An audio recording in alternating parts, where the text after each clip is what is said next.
آج ہم ایک بہت ہی دلچسپ موضوع پر بات کرنے والے ہیں۔ ایک ایسی ٹیکنالوجی جو شاید غذائیت کے بارے میں ہمارے سوچنے کا انداز ہی بدل دے۔ یعنی ایک اے آئی ہیلتھ کوچ جو ہر وقت آپ کی جیب میں، آپ کے فون میں موجود ہو۔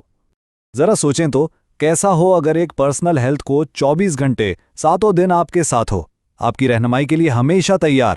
یہ اب کوئی سائنس فکشن فلم کا آئیڈیا نہیں رہا، بلکہ ایک ایسی حقیقت بن چکا ہے جو صحت کے ایک بہت بڑے مسئلے کو حل کر سکتا ہے۔ لیکن اس زبردست حل کو سمجھنے سے پہلے یہ جاننا ضروری ہے کہ ہم کس مسئلے کی بات کر رہے ہیں۔ یہ ایک ایسا مسئلہ ہے جسے پوشیدہ بھوک یا ہڈن ہنگر کہا جاتا ہے۔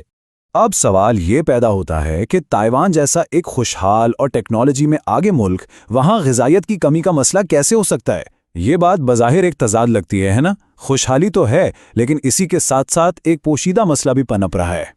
جب تائیوان میں قومی سطح پر صحت کے سروے کیے گئے تو کچھ بہت تشویشناک باتیں سامنے آئیں۔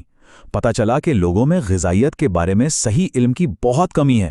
موٹاپے کی شرح ہر سال بڑھ رہی ہے اور لوگوں کی کھانے پینے کی عادتیں قومی صحت کے رہنما اصولوں سے بالکل مختلف ہیں۔ اور سب سے اہم بات، بچوں کی کھانے کی عادتیں بنیادی طور پر ان کے والدین سے آتی ہیں۔ تو اس پیچیدہ مسئلے کا حل کیا نکلا؟ ایک جدید اے آئی چیٹ باٹ جو ہر ایک کے لیے ذاتی ہیلتھ کوچ کا کام کرے۔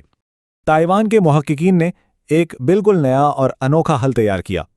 انہوں نے ایک ایسا اے آئی سے چلنے والا چیٹ باٹ بنایا جو والدین کو کھیل ہی کھیل میں ایک دلچسپ انداز میں غذائیت کے بارے میں سکھاتا ہے۔ آئیڈیا بہت سادہ لیکن بہت طاقتور تھا۔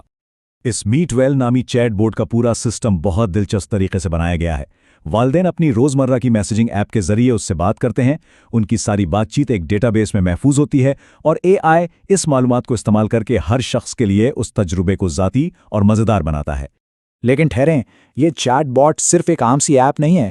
اس کی کامیابی کا اصل راز ایک خاص حکمت عملی میں چھپا ہے جو ڈیجیٹل اور حقیقی دونوں دنیاؤں کو آپس میں جوڑ دیتی ہے۔ اس حکمت عملی کو کہتے ہیں OMO، یعنی online merge offline. اس کا مطلب یہ ہے کہ آن لائن ڈیجیٹل سرگرمیوں اور حقیقی زندگی کی سرگرمیوں کو اس طرح ملا دیا جائے کہ سیکھنے کا تجربہ ٹوٹے نہیں بلکہ ایک مسلسل بہاؤ میں چلتا رہے۔ دیکھیں یہ OMO لوپ کام کیسے کرتا ہے۔ حقیقی زندگی میں جو ہیلتھ سیمینارز ہوتے ہیں وہ لوگوں کو آن لائن چیٹ باٹ استعمال کرنے کی طرف راغب کرتے ہیں، اور پھر آن لائن چیٹ باٹ سے جو کچھ سیکھا جاتا ہے وہ حقیقی زندگی میں صحت مند عادتیں اپنانے میں مدد کرتا ہے۔ تو یہ ایک ایسا چکر ہے جو ایک دوسرے کو مضبوط کرتا ہے۔ اس OMO سائیکل کے دو بہت آسان سے مرحلے ہیں۔ پہلا، آف لائن سیمینارز میں والدین کو ایک QR کوڈ دیا جاتا ہے جسے اسکین کر کے وہ سیدھا چیٹ بورڈ پر پہنچ جاتے ہیں۔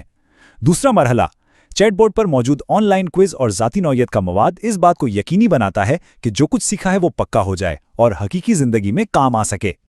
اچھا، تو اس آن لائن تجربے کو اتنا دلچسپ اور پراثر کیا چیز بناتی ہے؟ اس کا راز ہے سیکھنے کے پورے عمل کو ایک کھیل میں بدل دینا۔ اس طریقے کو گیمیفیکیشن کہتے ہیں۔ اگر آسان لفظوں میں سمجھے تو اس کا مطلب ہے کہ پوائنٹس، لیولز اور لیڈر بورڈز جیسی گیمز کی چیزوں کو سیکھنے جیسی سنجیدہ سرگرمی میں شامل کر دیا جائے تاکہ لوگوں کی دلچسپی اور حوصلہ دونوں بڑھیں۔ تو ہوتا یہ تھا کہ چیٹ باٹ ایک انٹریکٹیو ماحول بناتا تھا۔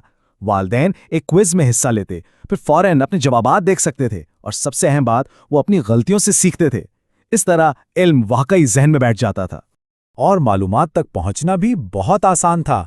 لوگ یا تو کسی خاص موضوع پر ویڈیوز دیکھ سکتے تھے یا پھر سیدھا اے آئی سے اپنا سوال پوچھ کر فوراً جواب حاصل کر سکتے تھے۔ اس سے ہر کسی کو اپنی ضرورت کے مطابق معلومات مل جاتی تھیں۔ معاملے کو اور مزیدار بنانے کے لیے کچھ سماجی اور مسابقتی چیزیں بھی ڈالی گئیں، جیسے ایک کمیونٹی لیڈر بورڈ اور لیولنگ سسٹم۔ اس سے ایک دوستانہ مقابلے کی فضا بنی جس نے لوگوں کو مزید سیکھنے اور آگے بڑھنے کی ترغیب دی۔ تو اب آتے ہیں سب سے بڑے اور اہم سوال پر، کیا یہ سب کچھ، یہ ٹیکنالوجی، یہ گیمیفیکیشن، کیا یہ واقعی کام آیا؟ چلیں اس کے شاندار نتائج پر ایک نظر ڈالتے ہیں۔ اتنی ساری ٹیکنالوجی اور محنت کے بعد کیا والدین کے غذائیت سے متعلق علم میں واقعی کوئی بہتری آئی؟ اعداد و شمار خود کہانی سناتے ہیں۔ ٹیسٹ سے پہلے اوسط اسکور 38.67 تھا، لیکن ٹیسٹ کے بعد یہ بڑھ کر 44.67 ہو گیا۔ یہ علم میں ایک بہت واضح اور اہم اضافہ ہے۔ اور اب سب سے حیران کن بات، کوئنس ڈی کی ویلیو 2.50 تھی۔ اب یہ نمبر شاید آپ کو عام سا لگے، لیکن اعداد و شمار کی دنیا میں یہ ایک بہت بہت بڑی بات ہے۔ اس کا مطلب ہے کہ اس پروگرام کا تعلیمی اثر غیر معمولی حد تک زیادہ اور شاندار تھا۔ سیدھے لفظوں میں یہ ایک زبردست کامیابی تھی۔